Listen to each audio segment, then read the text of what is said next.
قل بفضل الله وبرحمته فبذلك فليفرحوا هو خير مما يجمعون. کہ مروبیت سے دور لوگ اللہ پہ بھروسہ کرنے والے ہوتے ہیں، علی ربہم یتوکلون، اور ان میں جو خوبیاں پیدا ہوتی ہیں ان آیات کی روشنی میں، پہلی بات ہے بے حیائی سے بچنے والے.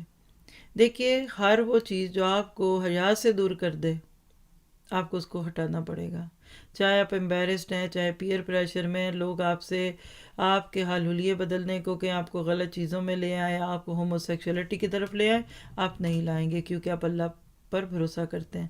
پھر ایسے لوگ جذبات پہ قابو رکھتے ہیں، چھوٹی سی بات پہ بھڑک نہیں اٹھتے، غصہ نہیں ہوتا کہ تیلی دکھائی اور آگ لگ گئی. نمازوں کی پابندی کرنے والے ہوتے ہیں، کبیرہ گناہوں سے بچتے ہیں.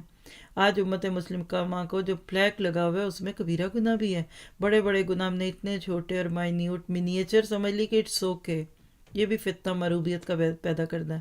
کہہ لیجئے کہ مروبیت کا بچہ کبیرہ گناہ میں کثرت سے جانا ہے.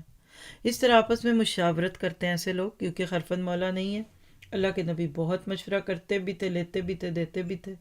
پھر جہاں صحیح ہوتا تھا مانتے تھے، جو صحیح نہیں ہوتا تھا اس کو ریجیکٹ بھی کرتے تھے. بعض لوگ مشورہ دے کر کہتے ہیں اب آپ ہماری ہر بات پھر مانیے اور دس اینڈ دیٹ اور اس طرح سے باتیں. تو اس کو اللہ تعالیٰ نے ہمارے سامنے رکھ دیا. پھر اس طرح برائی کے بدلے معاف کرنے والے ہوتے ہیں. سوچئے کسی ایک کو جس کا دل نہیں کر رہا معاف کرنے کو، ان آیتوں کی محبت میں اس کو معاف کر دیجئے. اور اسی طرح صبر اور اصلاح کرنے والے ہوتے ہیں. اللہ ہمیں ایسے ہی لوگوں میں شامل فرما لے.